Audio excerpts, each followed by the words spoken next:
what we try to do to clear away the clutter and kind of bring some focus into what you truly want to achieve is we have you work with being more present, being more mindful, being more in tune with the thoughts and beliefs that you have. So for example, you come to us and your goal may be to, win your age group at a triathlon, a sprint triathlon. Let's just say you want to stand atop the podium. That's dependent on where you are now and what your relationship is to that goal. So we'll take those ingredients that you've provided up on the form. We'll take that. We'll have a conversation with you. We'll take in that information. And then we'll begin to formulate this plan, and I'll call it a plan, which is always ever changing, to help move you towards that goal that you've stated. But along the way, there are checks and balances, and there's prescribed, I would say, experiences you're going to have, whether it's meditation or yoga. These experiences or opportunities are going to allow you to get still with yourself and to go seek the inner purpose for why you're doing this sport, why you feel compelled to be on top of the podium, why you've come to Yogi Triathlete. All these questions, all this stuff is what we want to uncover and discover. The podium is the outcome, right? That's the outcome. What we want to work on is the process in between.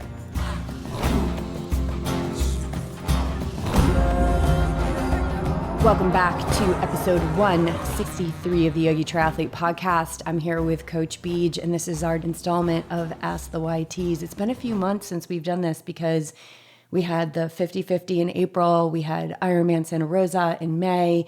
We also did the SmackDown with Mary. So we really haven't done an Ask the YT since March. But I'm fired up to be here. It's early, you guys. This is showing up. We get up at 5:30. I'm really surprised we haven't gotten any complaints yet from our neighbors because we've been loud. But it's 8:12 a.m. on a Sunday morning. This is launching tomorrow. And Beej, welcome to the show. And perhaps you can shed some light on why we're recording this the day before, because we've been really full lately. Yeah, so amazing. First off, I'm fired up that it's Sunday at 8:12. We haven't even gotten in a workout yet. I know. Well, we have another interview at 10 a.m. And last night I was like, all right, this is what I think we need to do. Get up early. And at first I was like, I set the alarm for 6. And I'm like, 5:30. Because that's going to give us 45 minutes to meditate and then time to scratch Clark's belly. Which is super important. The decision happens the night before. Everybody listening out there, the night before is when you set yourself up. If you choose to get up the next day early, it happens the night before. Yeah, you got to remember before we went to bed last night, I said, I'm setting the intention now that when the alarm goes off in the morning, I'm going to be really excited to wake up. And I was. I had some lethargy, but I did get up. 5, 4, 3, 2, 1, go. So yeah, oh man, we are so feeling the vibration and after effects of having 2 consecutive high vibe retreats this past 2 weeks. So we had 4 ladies in for a long weekend, and then we had 2 ladies in for a midweek retreat, and it was back to back. I think we had a day. We had 24 hours in between. Less than 48 hours, and so our first tribe left on Sunday afternoon, and then the next retreat came in Tuesday morning, and then Monday was teaching, getting the podcast up. I was doing some one-on-one sessions, and it was funny because my sister asked me yesterday when I talked to her, she goes, are you exhausted? And I was like, no, I'm not exhausted at all. That's the thing, you guys, you can live a full life that doesn't have to exhaust you. And I think that the difference between living an exhaustive life and a life that's really powered by vibrant life force is the difference between being present and not present. It's all in your thought. It's all in your mind, right? Yeah, and it's not like we come off of these rah, rah, rah, like Tony Robbins, rah, rah, rah, oh, I'm so pumped up. It's not that. It's just we roll into whatever's next. And we do reflect. A lot of times after the groups leave, well, all the time after the groups leave, we're always like, whoa, we went deep. And it's just amazing. It's really a reflection of the people that show up to go deep. Like they know what they're getting into, and we'll go as deep as you want to go. And this is the life that we lead. This is our everyday. This is what we do. We go deep in conversations with each other. We go deep in conversations. I think we had a plant-based consultation after that retreat, and when he left it, he was like, that was deep. It was about nutrition, but we just took it to the next level. But we did go next level with that one. And, I think that's really cool because this particular person who's a team member actually now, which is amazing, has worked with other nutritionists before. And what I see as the missing piece is that it's not about just getting a meal plan and following it. That's not going to be sustainable change. I'm sorry, it's not. It's what's underneath the inability to stick to a healthy lifestyle. What is that? Let's get to that. That's what I'm interested in. And that's why we don't give meal plans. That's why we don't have 3-day reboots or 5-day detoxes. All that stuff is out there. You can get all that anywhere you want to go. But what we found in our experience working with people, those don't stick. Sustainable change, baby. That's all I'm interested in. So, all right. So back to the retreats, right? We had, they were both different. Like we had, both times we went to Alga Norte pool, which is just simply it's kind amazing. Of requirement. There were some people that had never been to this pool before. Actually, most had never been to this pool. But if you've seen our Instagram feed, you've seen that we go there quite often. It's an amazing facility. So we can incorporate swimming. We did a run group. We did a run on the trails that you run on right down the road here, Calvera. And then we did a lot of yoga, And I think we're going to be expanding the offerings. We'd love to be able to offer, acupuncture and or massage included in your weekend. So if you are thinking about booking a high vibe retreat, I suggest you do it because I think that the price is a screaming deal. And as we continue to expand our offerings, we put a lot of that money back into the actual retreat, taking you guys out for dinner. You don't open your wallets once you're here. And so those prices are probably going to go up by a couple $100 so that we can really enhance the experience and give you more options. And that's the thing, like you'll get a whole checklist of what you want to include. And then we've done, I think, somebody asked me, I think I said 8, but it was actually 6. We've done 6 retreats and every single one of them is so different. It's what do you need? The whole spectrum. Yep. And it's really cool. You just book your flight and you get a Uber up to Carlsbad Village, and basically everything you need is contained here in the village. Everything. Except for a little drive out to Alga Norte or a trail, everything that we do is contained in this village. Yeah, and we'll just pack you into the Yogi Tri machine right. and drive you there. Minus Clarkosaurus. Clark needs to stay at home. So yeah, I think we really took away a lot from this retreat, and we encourage our participants to take a lot away from the retreat, and I believe they did. And then we ride this high to the point of here we are now. We got a few workouts in this week and kind of slipped back into our, I guess you could call it, routine. And then we are up early today. Like, we got to get after this day. We've got a lot to do. But that's not an excuse. We get to do all these things today, and it circles back to building this community of Yogi Triathlete through the retreats, through our podcast, through interactions with our guests. The guy we're going to podcast with after this is a local guy, and that's going to be amazing. So tying in this whole community, thank you all for the support and constant feedback of how the Yogi Triathlete community is helping to change and add value and perspective to your life so that you can take it into your own communities, your own family. Speaking of retreats, I think you've got a retreat coming up. I saw something on social media. What is happening in Costa Rica? If you haven't seen it yet, you guys, you got to check it out because we're over a third of the way full already. And I think it's only been out in the world for like a week or so, maybe 10 days. What is it? So it's a retreat next year in Costa Rica, April 4th to the 11th, 2020. And we offer everything from, super cool platform tents in the jungle to superior ocean view rooms. And it's going to be at Blue Spirit, which is in Nosara, Costa Rica. And it's a blue zone. So if you know anything about the blue zones, it's a super high vibe atmosphere. It's on the beach. They have a saltwater infinity pool. And your price is essentially whatever your room selection is. And so people are asking like, well, what's the price? I see the price of the room, and it's like, no, it's all inclusive, which I love. It's just one price, and it's 7 days, Saturday to Saturday.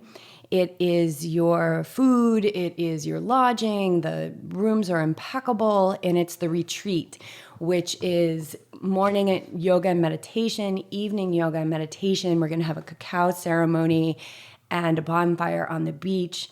And the best thing about this is that I'm sharing it with two other teachers, Meg and Valerie. Valerie's been on the podcast a couple of times. She's one of my dearest friends. And Valerie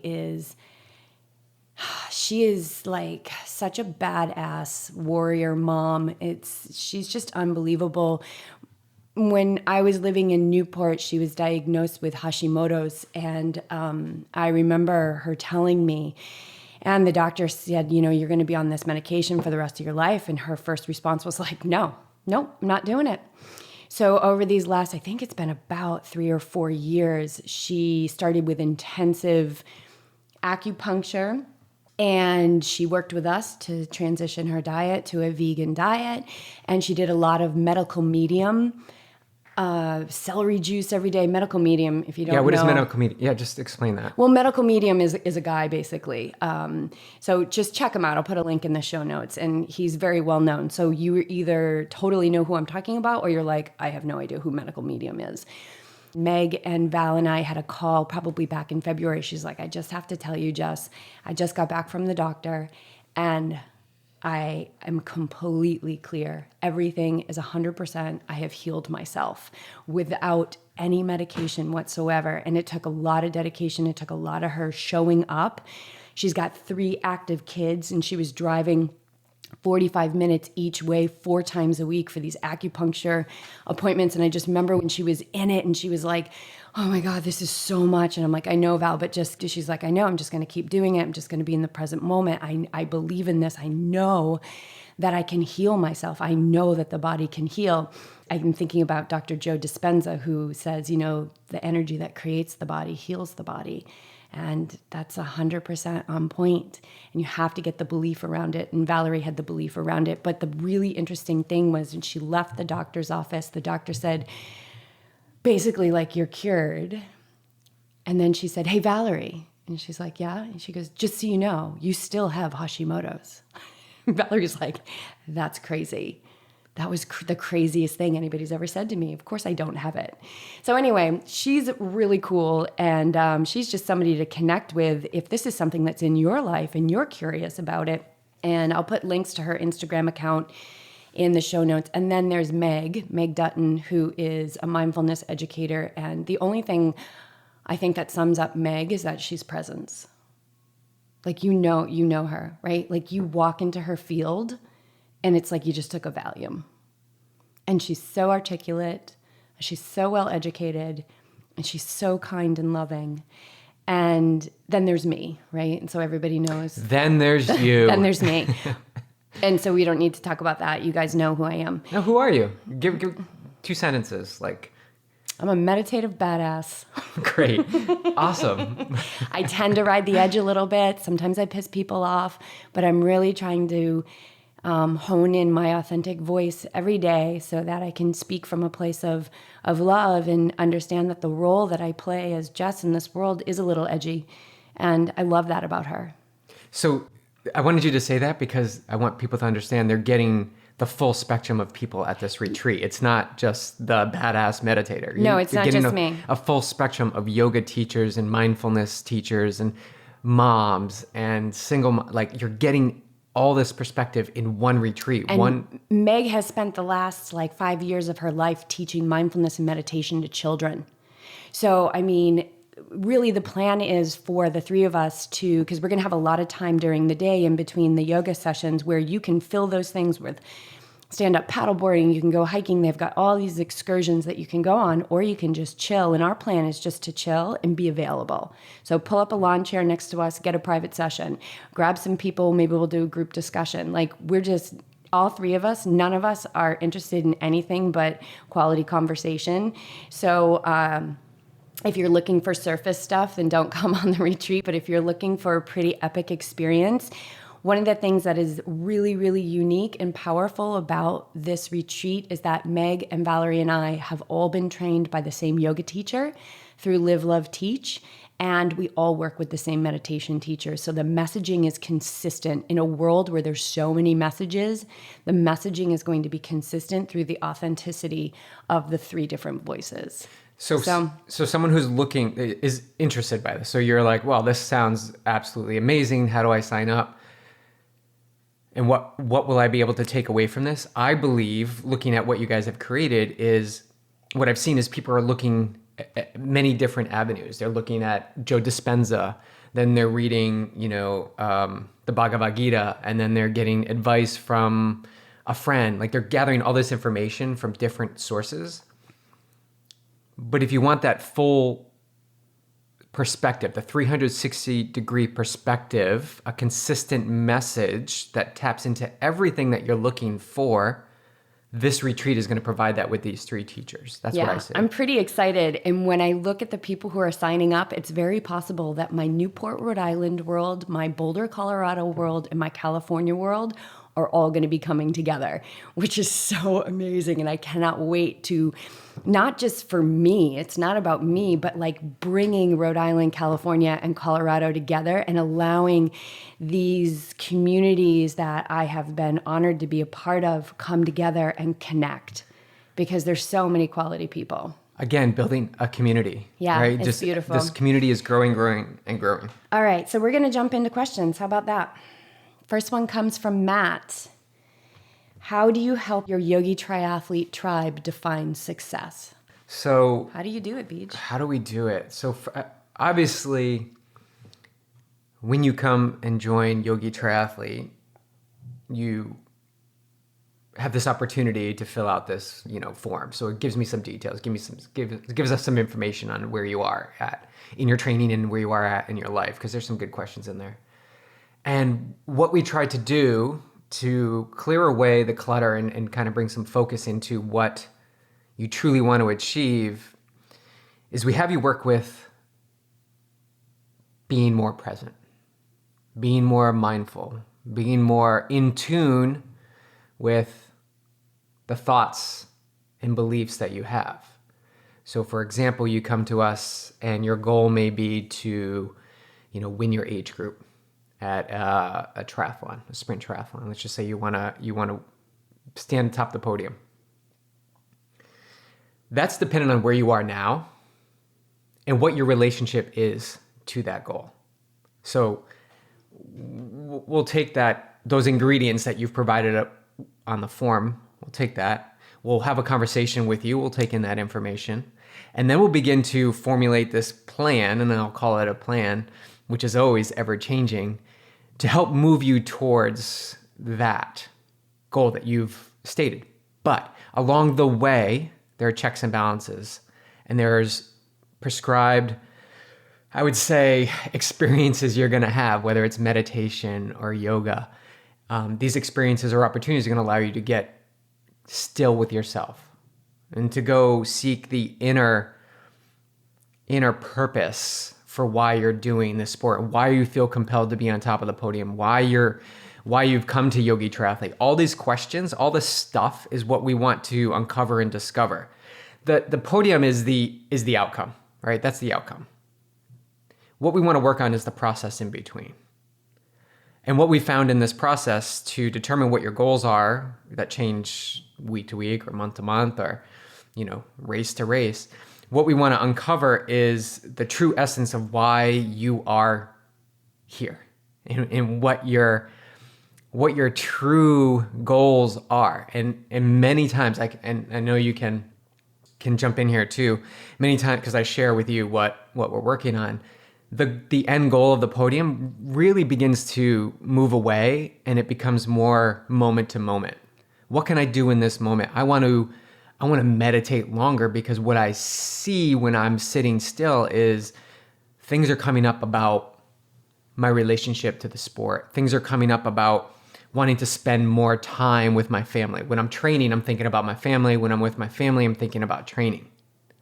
So we're trying to get through to the underneath, and you talked about it at the beginning of the podcast. We want to go underneath. It's what we do at the high vibe retreats. We want to go underneath and find out what is the driving factor that's moving you forward. Because when you get to that point in a race a year from now, and you're running down first and second place to achieve your goal, what are you going to pull from to pass those two people? Are you going to pull from motivation, a video that you saw, or something that's drawing your attention away, like you see your family out there? That could be a potential.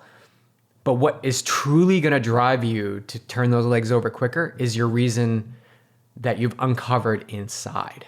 And you want to be awake and ready. That's why we use awake and ready. You want to be awake and ready for that opportunity. It may take 5, 6, 16 races. It doesn't matter. You want to be ready for that moment when you can achieve what that goal is by pulling from inside.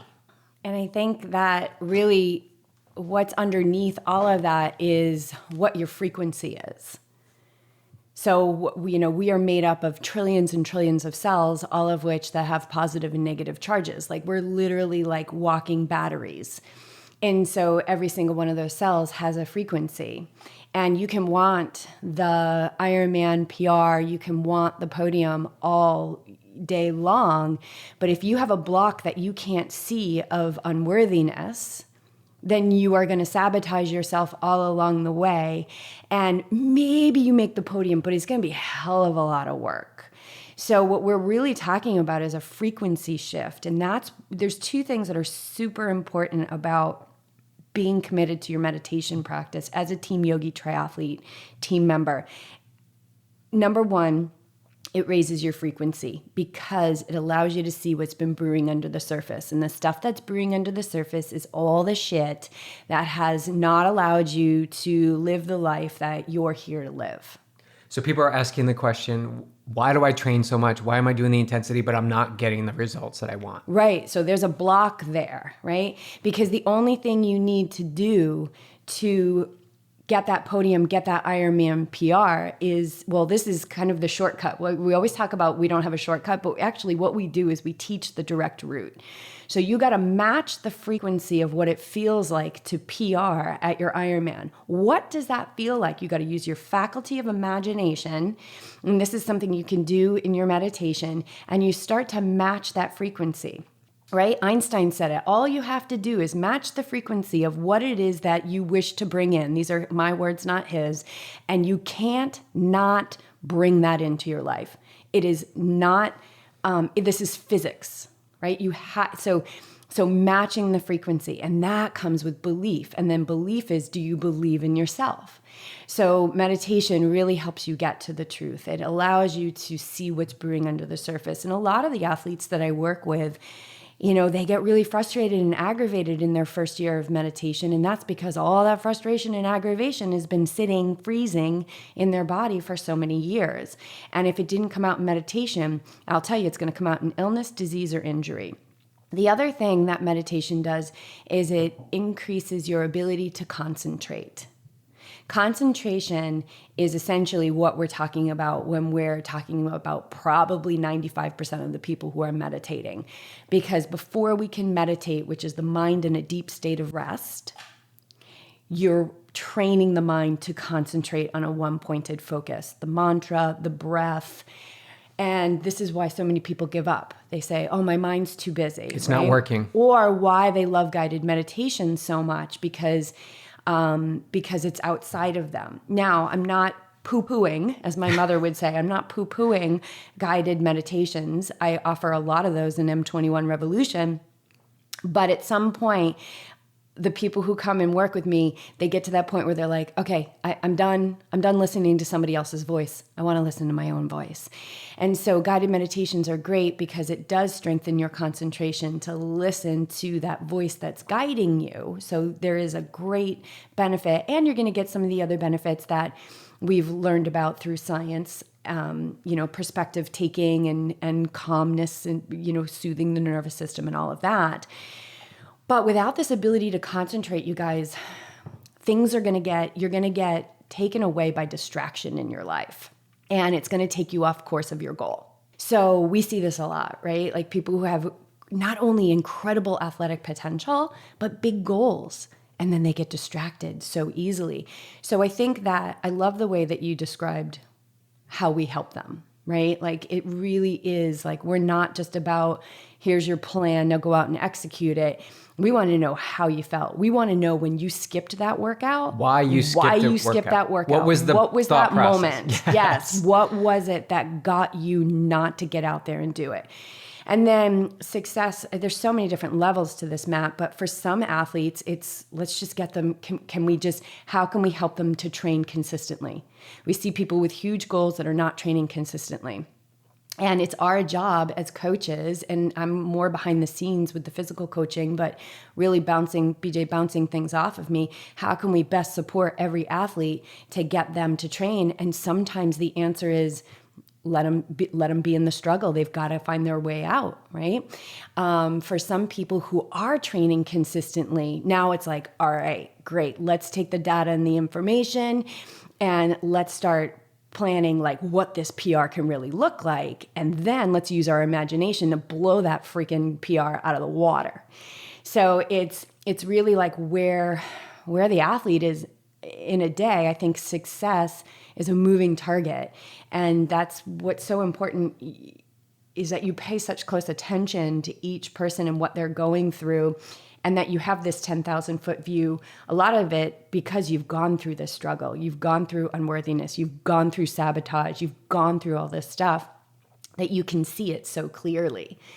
So, meditation is so incredibly important because we want to help you raise your frequency.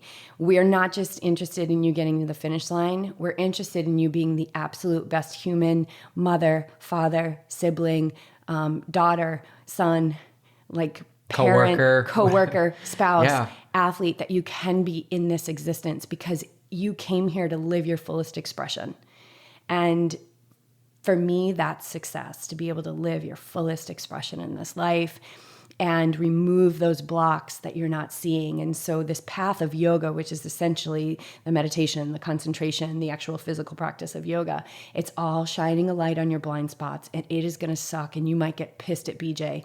Sometimes I know they do. But I'll tell you, we're up looking down and we can see the paths and we can see a lot of what you can't see when you're in it. So trust the process. Oh my God. Please trust the process. Trust the process. If you don't trust the process, we don't have 100% of you. You've got 100% of us. But if we don't have 100% of you, then man, that's going to be, stay curious for sure. Yeah, definitely stay curious, but trust the process. That's the best thing you can do in order for us to help you achieve that success, is to trust the process. And trusting the process is a lot about putting your both feet, sure-footedly into the unknown. Because that's where all your possibilities are, you guys. If you're living in the known, if you're living just on scientific research and data and information, and that being the most important thing, then you're living within limits. Yes, I love that. I love that. Yeah, how about we just end it there? Yep. Okay, moving on. Anita, how do you find your purpose? So many inspiring stories on YTP. Is everybody finding their purpose? Wow, right? Like, oh, I totally know how you feel, Anita. Maybe for some people, leading a purposeless life is the purpose. Ooh, that's deep. It's a good question, though. It's a good question. However, you're here for a reason. And I can tell you that the answer is very simple. That our purpose in life is to live our authentic self. And so immediately, we're going to go to the human piece, right? Oh, well, yeah, I'm an accountant. I'm this, I'm that. No, that's not what I'm not talking about your labels. I'm not talking about the role you play in this life. I'm talking about your authentic self and the qualities of your authentic self, okay? You might want to get a pen and paper because then you're going to be able to note throughout the day how many times you live your life purpose. Here it is. Peace, calm, love, joy, light, power, knowledge, and wisdom. Any time that you are living those 100%, you're living your life purpose. So I know Anita has an amazing dog named Guinness. And I'm thinking that I just saw some pictures on Instagram where Guinness was running on the beach. And I'm thinking that Anita was there feeling joy. And if she's feeling joy in that moment, she's living her life purpose. Now, the ego does not like this answer. The mind does not like this answer. It's not big enough. No, it's bullshit. What? People, so I wake up, I get a massage, and I'm calm, and I'm living my life's purpose? Yep, you're living your life's purpose. Now, that said, through living our authentic self, right, which is really step one, let's bring more of those 8 qualities, those 8 faculties into our life. Meditation's a great way to start doing this, because meditation is you're communing with your authentic self every day. That's why I like the transition out of guided meditation into working one-on-one with a teacher, so that you can start to discover what this authentic self is that lies within you.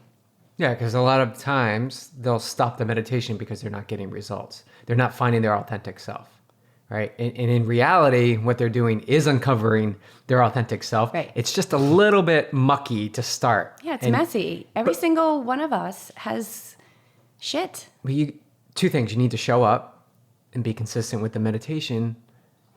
And you need to trust that in the end, your authentic self will truly rise to the surface. And I think that's what you help athletes. I am living and proof.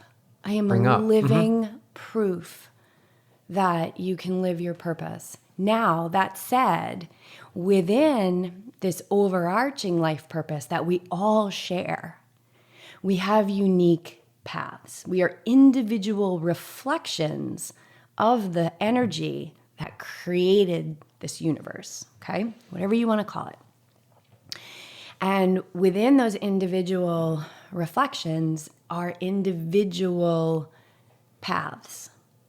So BJ, what you came here to get to the other side of is a little different than what I came here to get to the other side of. Now, I think a really great example of this is that you are naturally so kind. You are so kind. You are so giving. And that's the environment that you grew up in. Like, your family is so, they would let anybody come and live with them. I've seen this many times. And they're just so kind, and they give and they give and they give to a point where they're not giving, where you weren't giving back to yourself, right? So I think that was one of the things that you're working on, that have come so far in. Now, I was on the other end of the spectrum, right? I was like, I don't need anybody, and your problem is not my problem. I had to look compassion up in the dictionary, because when my meditation teacher said that I could benefit from cultivating some, I was like, sure. And I walked out and I was like, I have no idea what compassion means. And when I looked it up in the dictionary, I was like, feel the struggle of other people? Pff, not interested in that. It's not my problem. It's not my problem. Not my problem. So really, like, for me, I needed to sit and allow my heart to open. And whoa, that was such a messy and painful and messy process.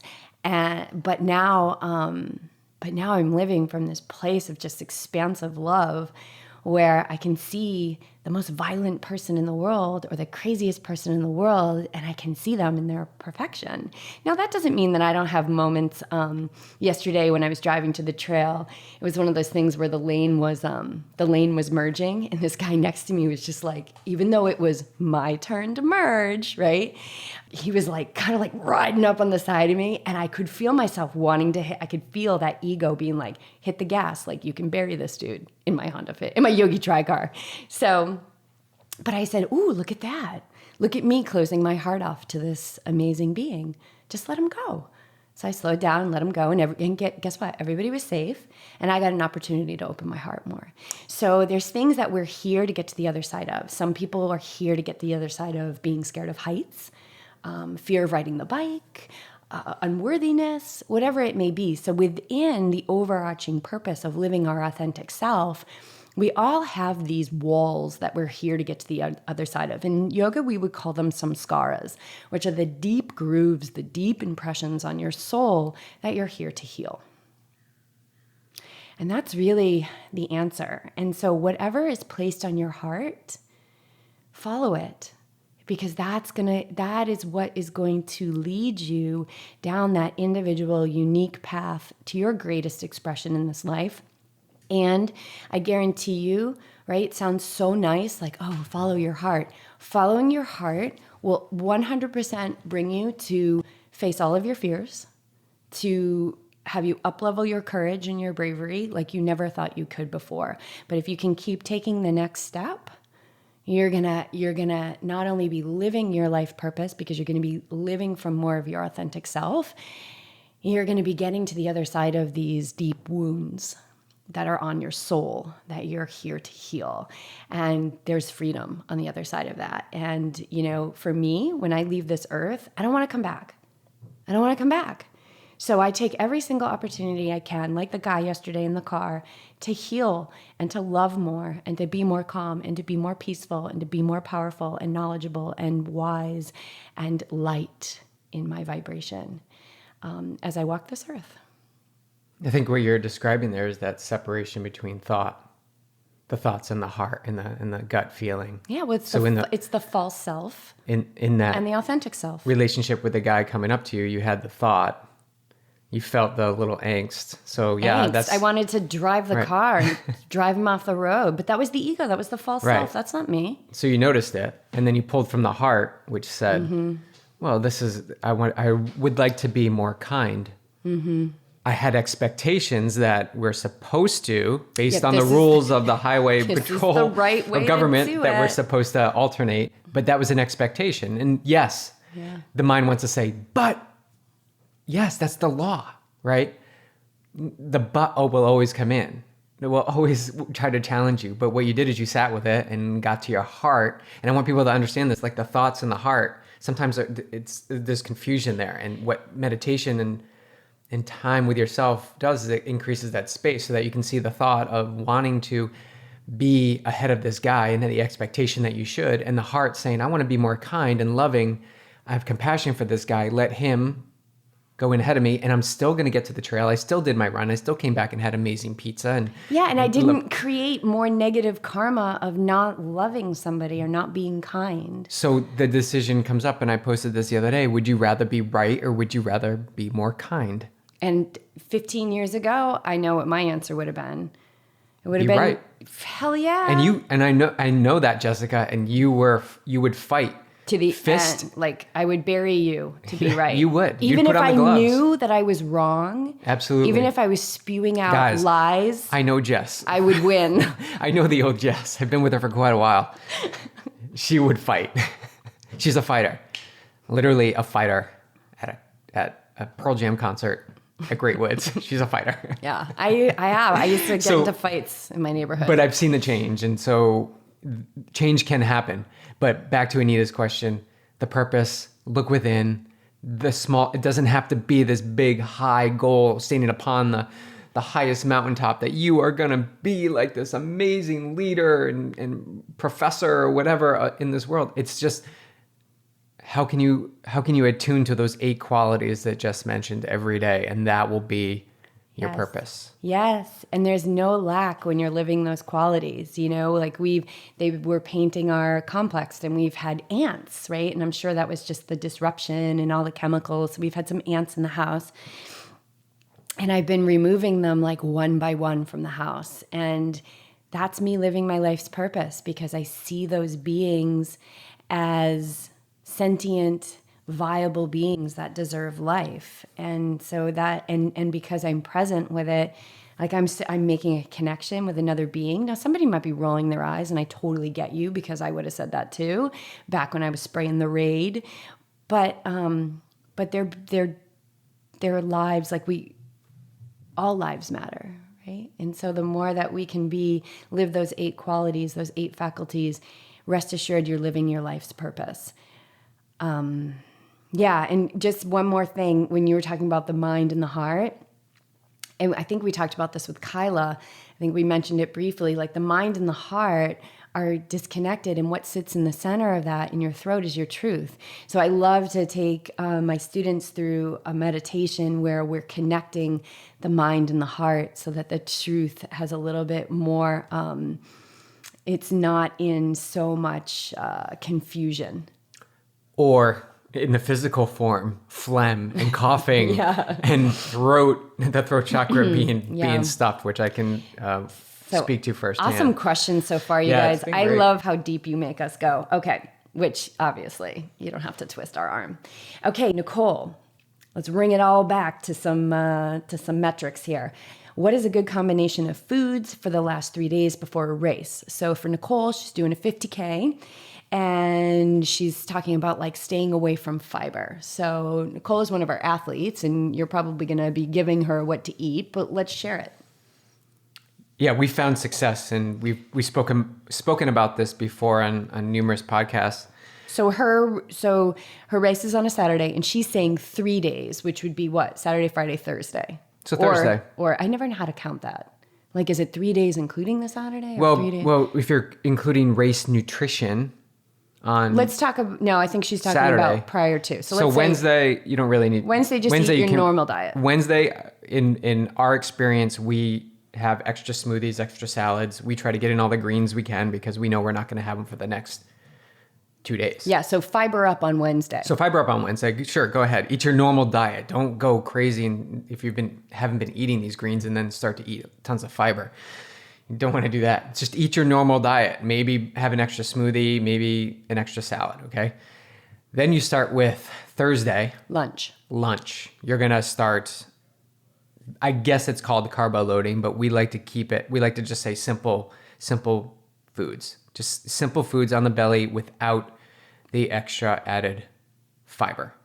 So something to keep in mind that would be a white pita with tempeh baked on the stovetop with Bragg's and liquid Bragg's aminos and some nutritional yeast. And pretzels. And some pretzels. And I like to put, and you do too, mustard on the pita. So simple, really And bland. Electrolyte drink. Yeah, and a full 24-ounce bottle of your performance drink. So not just electrolyte drink, we want the calories in that as well. And Thursday's going to be like, you're going to be really full after lunch. Thursday lunch and Thursday dinner are big. Pretty much Thursday to Friday lunch, you're going to be full. And that's good. And continue to drink water throughout the day. So in the afternoon, you snack on some Fig Newtons or some pretzels. More pretzels is what we like to do. Keep it simple so it's not a huge variety. Yeah, basics. And then Thursday night dinner. And Thursday night dinner is pasta. Eat as much pasta. Other people have done sweet potatoes. I've been using what share this recipe. This is good. I've been doing this before, like leading up to Lake Sonoma when I had like 6-7 hour runs. I would really treat it as a race. And the night before I got this from Magda Boulet, because when she said it, I was like, oh, that sounds so good. So I would just do white rice with avocado, nutritional yeast, olive oil, and salt. It's so, so good. So if pasta and red sauce doesn't sound good to you, then have a big helping of that. I love that. Yeah. And then Friday morning. And you can have some white bread or maybe even the pita to keep things simple on the cheap end. Like keep that pita bread. We buy this vegan pita bread, white pita bread at Whole Foods. It's a stack of like 6 pita. It's the best thing. So yeah, you can have that with your meal. And then so breakfast Friday morning is pancakes. Lots and lots of pancakes. And it would be really great if Finding Kona would come to your house and flip them for you. Yeah, she's an absolutely amazing pancake maker.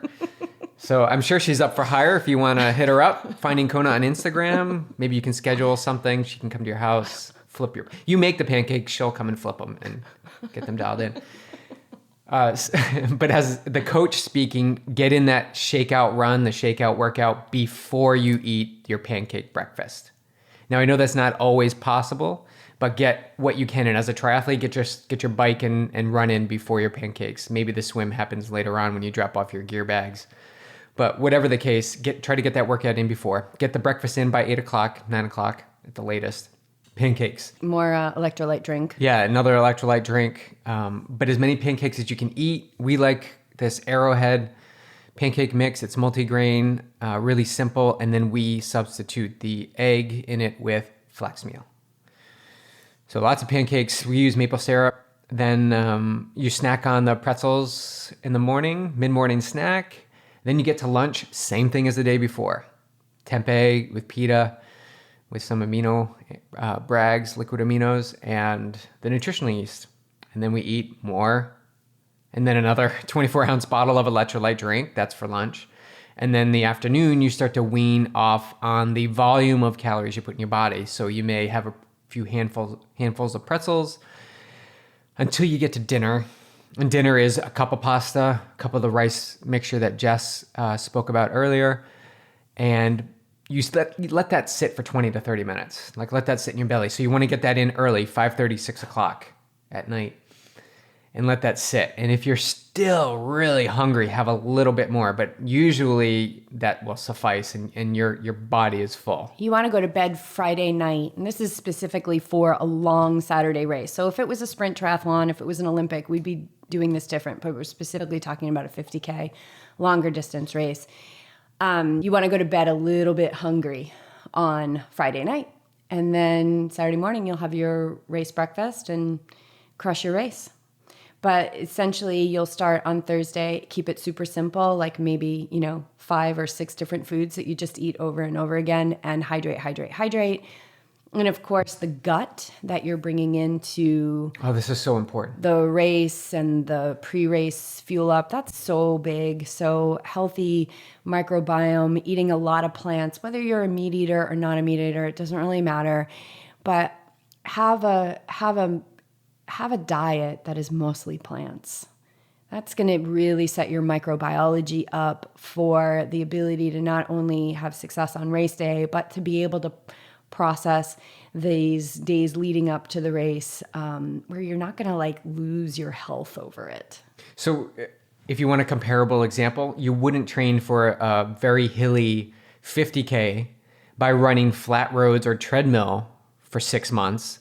And then the final 3 days before the race, you start running up and down hills, right? You would not do that. And I equate that the same thing to having your daily nutritional intake be really, really solid. 90%, 95% dialed in, like you're getting a well-rounded balance of fruits and vegetables and legumes and very little processed foods. Yeah, very little processed foods. Like your diet every day is going to influence how you perform and how you perform on race day. So keep your daily diet. I know it's not easy, right? We work with a lot of athletes and non-athletes, just people who come to us who want to transition to a plant-based diet. We work with them, and the first reason why they're not successful is because it's hard.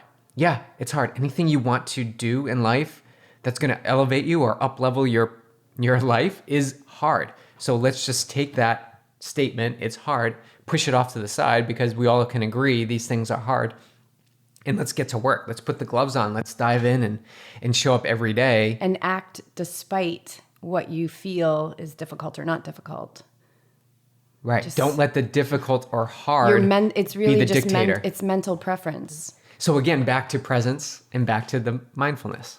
Right. And our mental preferences is what creates our suffering. I like this, I don't like this. I'm good at this, I don't like this. I'm struggle with this, I don't struggle with this. And it's just, this really doesn't have anything to do with feeling up before a 50K, but but I just want to say one thing. So if you have 50 to 60,000 thoughts a day, and more than 50% of those are the same thoughts, you better get curious about the thoughts that you are keeping in your awareness. So if this is hard, this is hard, this is hard, and you keep reinforcing that every day, it's going to keep that in the forefront of your decision-making process. And we want to be able to change that. Okay, next question. This was emailed to me, so I'm assuming anytime it's emailed, I keep it anonymous. I'm training for an early September marathon with a goal to BQ. What? What's a BQ? A BQ is a frequency that must be met. I actually just worked with somebody leading up to their BQ, and they not only got the BQ, but they got a PR, and they crushed the goal that they had, which was like 5 minutes faster than the goal they thought they could achieve. And we did all frequency matching. It was so cool. And that was an athlete who Jess just worked with mindfully. There was no we worked physical with every week training. for 4 weeks. On the mind. Leading into this race, and this woman crushed it. And I'm not surprised, because she crushes everything in her life. Okay, I recently got a respiratory infection that set me back almost 2 weeks for training. Up until then, I was running 4 to 5 times a week, quality runs, with my longest run about 13 to 15 miles. How do you guys manage setbacks related to health or injury? Thanks. So we don't see them as setbacks. We see them as opportunities. So there's something in this for you to learn. There's something for you to take away in this experience. So when things are going great, you're hitting all these miles, maybe the sign is that maybe you slipped a little bit in your diet. Maybe you weren't taking the self-care that you needed. Maybe you were exhausting yourselves. Those are all possibilities. Or maybe there was just a higher intelligence that said, "Oh, she needs to rest for a little bit," and perhaps she's not resting on her own. Like, right. You're always organized. Your subconscious is always organizing with the universe to create life situations that are in your highest good. So when I look at injury or whatever, it has such a negative connotation, but it's not. It's a purification. So the beautiful thing is, as long as you don't fight it when it's happening, it moves through you and you actually get an up level from that. And you're clear of that energy on the other side. Usually it's a slowing down. What we found is a slowing down. So slow down. So how would you handle this? She missed 2 weeks leading into a September race. I think she's got plenty of time. Plenty of time. So here's where the opportunity can be missed, right? This is an opportunity to, again, check in with yourself. And in that moment, where are you, right? And not listening to that ego or the thoughts that say, I need to hit my 13, 15 mile run this week, right? So you've been off of it for 2 weeks. What is the opportunity here? The opportunity is to go dive in to your inner self. What is the best solution to moving you forward in this moment? The ego wants to say, I need to get back up to 15. I actually need to get to 18. And the body is not ready for that because it's taken 2 weeks off and it's still in the healing process. And you go out and you run that 15 to 18 miles and you set yourself back even further. Because you haven't had consistent training. Right. So 2 weeks off, my recommendation for that long run is probably 5 to 8 miles. And I don't really work in miles, I work in time. But 5 to 8 miles would be my recommendation. And I would say go to 4 to 5 and see how you feel at that point. Check in with yourself. You feel good, go to 6. Then you start to feel something. By all means, walk it out to 8 miles. You're still getting fit and you're still literally moving yourself forward towards your time on the BQ legs time. is the most important thing. What the mind wants to do is do the calculation. I've got this much time to the race. I need to qualify for Boston. I must hit this pace. These are all expectations. This is all based on somebody who is not in your particular situation at this point in time. We're all unique individuals. We've all experienced highs and lows. This is your opportunity, your unique opportunity to write your own plan moving into that BQ. So it's going to deviate from what you expected, what the mind expected. And if you try to push to those expectations, you're going to create more suffering. You're going to create more potential opportunity for you to set yourself back and more opportunity to have the sore throat for a longer time, or maybe even an injury will pop up. So do the clearing now. Yeah. And I would say, would you say like it's a rebuilding month? Like after that 2 weeks, like take the next month to rebuild. So I don't know if this person is working with a coach or working with a preset plan, which I think can be kind of dangerous because then it's like, well, you're supposed to be up to 20 and everybody else in the training group is da-da-da-da-da. But to take the next 4 weeks as you're rebuilding, you've got plenty of time. And also any kind of angst or worry, we know that worry is praying for what we don't want because what we focus on expands. And also anytime we're in that kind of stress zone, we're releasing chemicals from the brain that are creating dis-ease in the body, and it's prepping the body for more illness or injury down the line. So really staying present. Dive into meditation. If you are consistent, then go another 5 minutes every day because nothing is going to heal you like meditation. So deepen your practice and take those 4 weeks after missing the 2 weeks as your rebuild, journal, right? Like, how do I feel? How are you recovering? If you're working with a coach, then have this contact like almost daily, especially on the longer runs, and get these things adjusted so that everything you're doing is setting yourself up for success. And what I would add to that, I think that's great. The journaling is amazing because you're putting your thoughts down visually. You can actually read what you're thinking. But also a quick flip of the mind to focus on gratitude. You know, I'm so grateful that I have these legs that allow me to run. And getting caught up in the 15 miles, that's where the mind wants to go. But if you can bring it back, reel it back in, and come back to a sense of gratitude that you get to go out today and you get to run 3 miles. And guess what? You get to do it again. You have another opportunity tomorrow and an opportunity the next day. What we do is we set expectations on what that level of gratitude should be. Where we draw our line about what we're going to be grateful for and what we're not going to be grateful for. Yeah, I can see it now. I'm only grateful if I can run. I'll be grateful to run 3 miles tomorrow if I can run my long run on Sunday, right? Right. So it's again, guys, it's coming back to presence. The change can only happen in the present moment. If you're not working on staying present, you're either in the future or past, and those things don't exist. So that sense of gratitude, even write it down every day in your journal. I'm so grateful I can run. I'm so grateful I can run. So those days when you choose not to work out, even though you're healthy, here's a great one that I see in athletes, even though they're healthy, they have the time, they choose not to do the workout, beat themselves up, and then try to make it up the next day.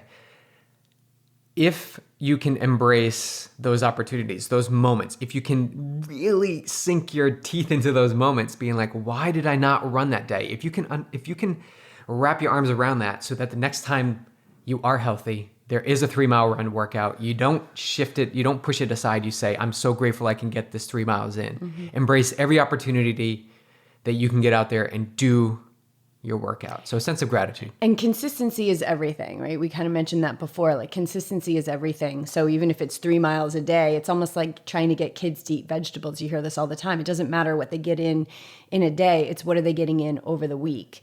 And also that this 2 weeks of, your body breaking down and healing is your opportunity to learn to be flexible.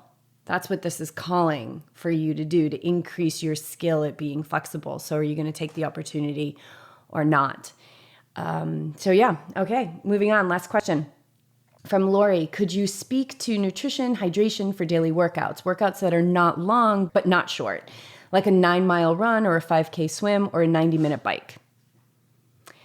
So, I'll speak, and then BJ, you can speak as a coach. Yesterday I went out for a 2-hour trail run. It was my second run of the day.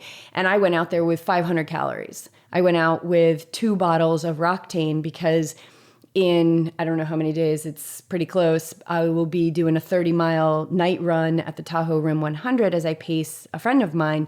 And so for me, I'm always practicing nutrition. Now, did I need 500 calories on a 2-hour run? No, probably not. But I'm always training my gut. I'm always training. Now, when I don't have a race or I'm kind of in that off season or I'm in recovery and I'm going for like an hour, something around an hour, I will do it sometimes fasted depending on the intensity. Or I'll have a banana before or something like that. But when I'm in season and I've got a race on the calendar, because after Tahoe is Noble Canyon 50K and then Javelina. And so I'm always training for Javelina. Just like all winter I was training for Lake Sonoma, I'm always training for Javelina. So getting my body that ability to take in a lot of calories, especially this summer as it's going to be hot, because it could be really hot at Javelina. So I'm always practicing nutrition. I drink every 10 to 15 minutes and I eat every 45 minutes. But that said, I've been using more liquid calories. So then basically I'm getting a bottle of Goo Roctane in every hour, which is 250 calories. And then I'll supplement with gels depending on the intensity, the heat, how I'm feeling.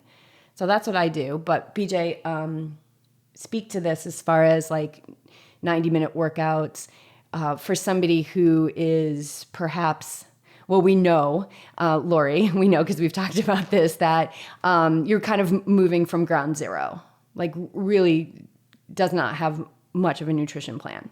So how could you guide her? It depends.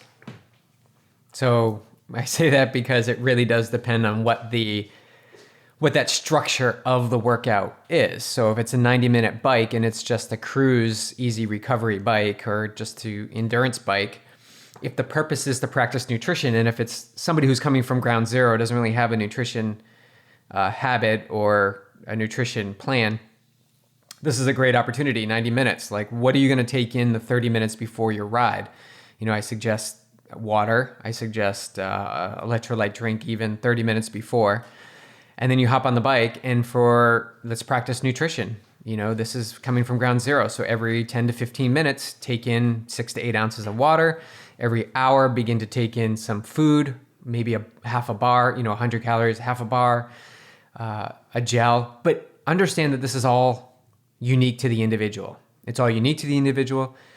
And it's all unique to the actual structure of the workout. So I'm basing this on her coming from ground zero.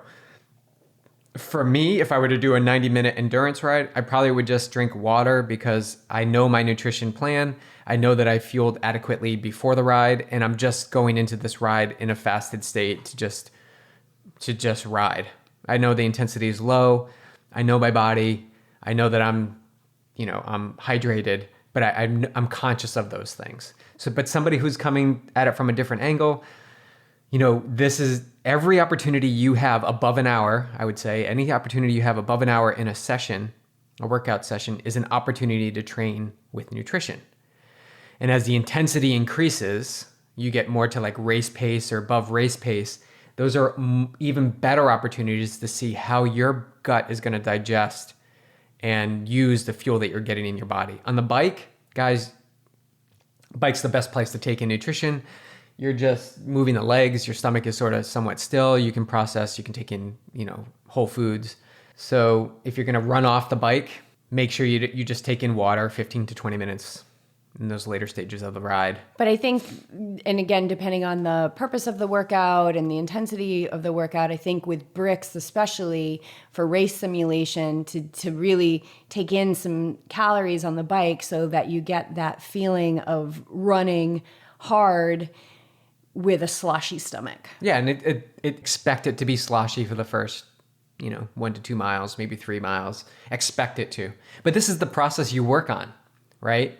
And again, back to our thing about presence, one workout is not going to dictate what you do on race day. So the more often you can train the gut to use the calories that you're going to use on race day at the intensities you're going to use on race day, the more you'll be able to understand how you'll perform based on those fuels. So get really curious. You're coming from ground zero, get really curious about how you're fueling before the workout, during the workout, after the workout, obviously, but during the workout, how you're fueling with the prescribed intensities that match what you'll do on race day. If the workout is later in the day, like make sure you're setting yourself up for success the whole day. I find like later in the day workouts, you can really screw yourself if you have like a lunch with, spicy hummus or sauerkraut. Like it just might not taste that good later on, especially if you're running. But always hydrating. Like drinking a huge thing of water or electrolyte drink prior to the workout in the morning and throughout the day leading up to the late day workout. You want to be hydrated for the workout. Don't wait for the workout to start hydrating. Hydrate before the workout, because the body that you're bringing into the workout has so much to do with how that body is going to recover from the workout. And if we're going in a deficit and we're in a deficit during the workout, it's going to take a lot for that body to recover. And then if we're in a deficit in our ability to recover, we're not doing the smoothie, we're not eating quickly, we're not rehydrating really well. Over time, that body's going to wear down. Over time, we're going to end up having to take time off. So it's really important to, it's almost like the body, like it's just all one big piece, right? We're just all one big piece. I was talking about this in yoga the other day. Like something in your shoulder could actually be coming, your right shoulder could be coming from your left heel. Like we're just one big piece. And I think that this whole orchestration of endurance sports and nutrition and mindset and physical training. It's all just one big piece. It's like the hormonal system. It all works off of one another. So it's important to bring presence in and pay attention and not segment, okay, this is my work life, this is my physical training life, this is my meditation life, but realizing it's just one big stream of experience to be your best and pay attention. And through paying attention, being your best comes pretty smoothly. I think it comes pretty effortlessly. And I think one last thing to leave Yeah. that with is every session that you do practice your nutrition, write it down. Oh yeah, definitely. Recap. Right. And how did you feel? And if keep it simple, like one to 5. How did you feel? 5 being great, 1 feeling not that great, and see how'd you recover? How's your soreness? How's all that stuff? And also communicate and work with your coach on this. Awesome. Is that it? I think that's a wrap. All right. Check out the show notes or follow me on Instagram for more on the information on Costa Rica.